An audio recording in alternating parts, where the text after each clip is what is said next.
No matter your age, your plan for retirement can start today. From the News Channel 5 Network, this is the Retirement Report. Good morning. Welcome to the Retirement Report. I'm Hank Parrott, your host.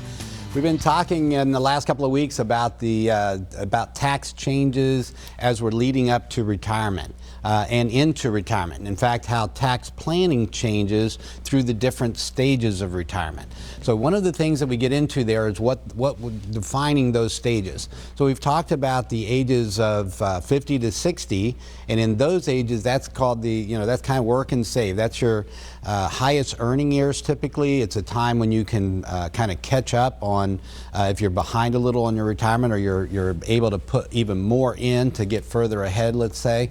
Then you have, once you cross over age 60 to 65 range, you're heading into some key areas here, some key ages. So depending on what your retirement plans are, how soon you want to retire, if that's, for instance, at age 62, that's the earliest at which you can take Social Security. All right, that's going to be at a reduced rate over what your normal retirement or full retirement age might look like, and that's going to be dependent upon your age as to when that's going to fall. So, for instance, it could be anywhere right now from 66 to 67. Depending on your date of birth. So if you get your Social Security statement still, or if you want to go onto ssa.gov, that website, you can register and you'll be able to download your Social Security statements and you can see what the numbers are for you. Typically it's going to be a considerable reduction of about 30% or more taking early versus your normal retirement age. And then at age 70, you can, between your normal retirement age and age 70, you can get what are called delayed retirement credits, where your Social Security would go up at about 8% per year if you delayed taking Social Security. We're going to talk about a lot of the different effects of Social Security when it comes to retirement this morning, going back to how the tax planning piece works as well. So again, through these 4 stages of retirement, how's tax planning is going to change for you. And this time of year, it's something to take a look at. We've got corporate tax rates coming, or corporate tax returns rather, will be due on September 15th. And then if you're one that has taken extensions on filing your taxes, October 15th is the last date to get those taxes in. So this might be a time to be thinking of taxes a little bit as well. And it's a great time to do tax planning. And so depending on what stage you're at in retirement is what tax planning may look like for you. And we're going to cover some of that today. All right, so one is that when you're getting into these go-go years, all right, so again, in early retirement years, you're able to save more, catch up, and you're working the higher earning years of your work lifetime, if you will. Now you hit that full retirement, and these key ages coming up, another one being, by the way, 59 and a half. That's the first time you can, once you get past 59 and a half, you can take money from your IRAs, for instance, without any tax penalty.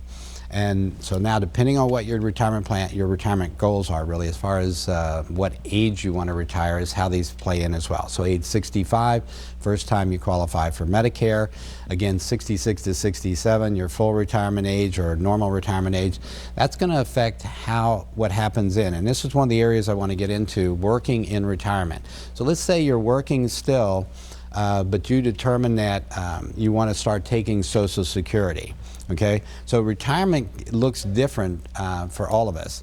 What we want to do in retirement, the kind of activities that we may enjoy, whether we're going to work in retirement or retire completely, whether we're going to maybe semi-retire and work fewer hours where we're at, or maybe we leave the job and come back as a consultant and we're working 2 or 3 days a week, or we're taking a whole new job where we quit that job, or we retire from the career we've had because there's this passion that we want to pursue, and now maybe money isn't dictating everything, and we say, this is what I want to do now, and you go and do this fun job or this passion that you've always had in terms of a career.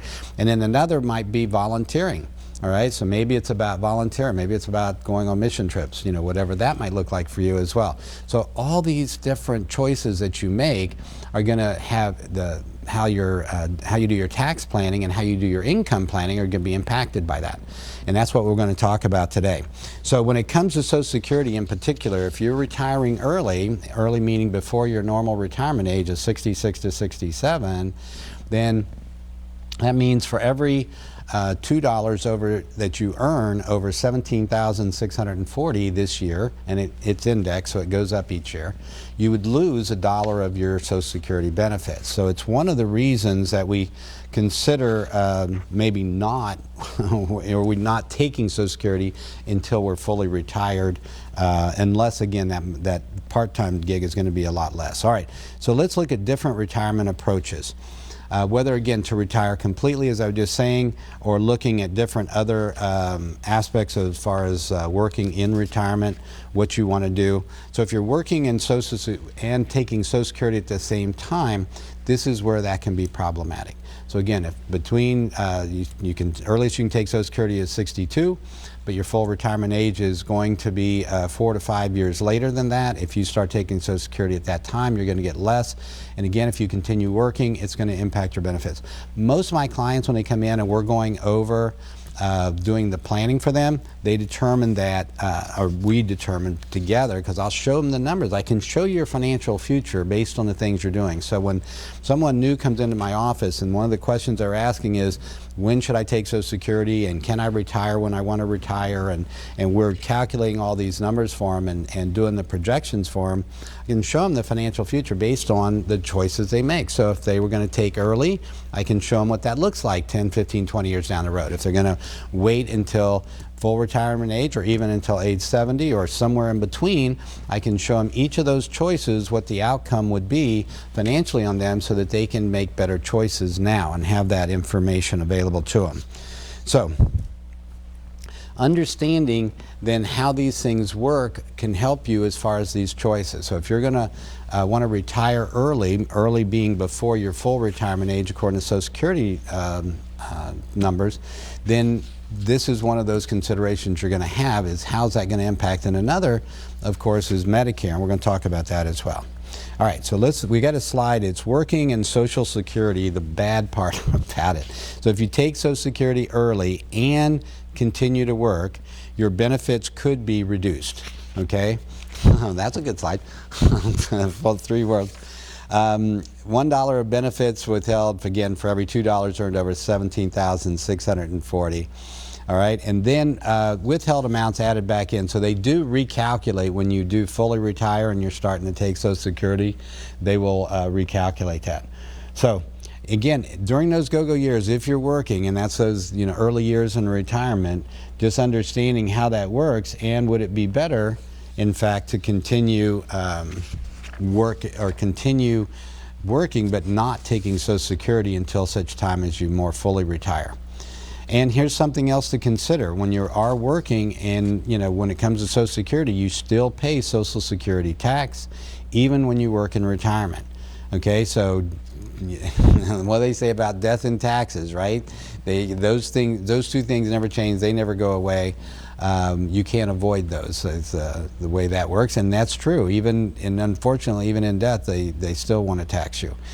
So when it comes to Social Security, I've had new clients come in, and that's one of the things they'll say is that I didn't think I had to pay Social Security, pay tax on Social Security benefits, nor pay, if I was working, continue to pay payroll taxes. But yes, you do. And they can, the good part of that being they can potentially increase the amount that you receive. Your benefit is one of your, if the amount you're earning is one of your top 35 years, because they base your Social Security benefits on your top 35 earning years. And so if you continue to work in retirement and those are higher earning years, it could potentially improve your benefits as well. So that is another consideration.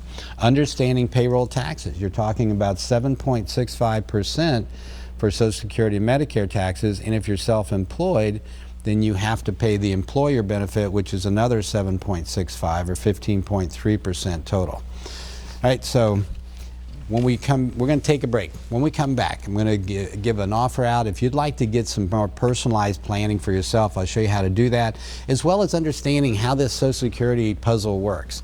Because it can be worth tens, maybe even hundreds of thousands of dollars over your lifetime in the choices that you make when it comes to Social Security.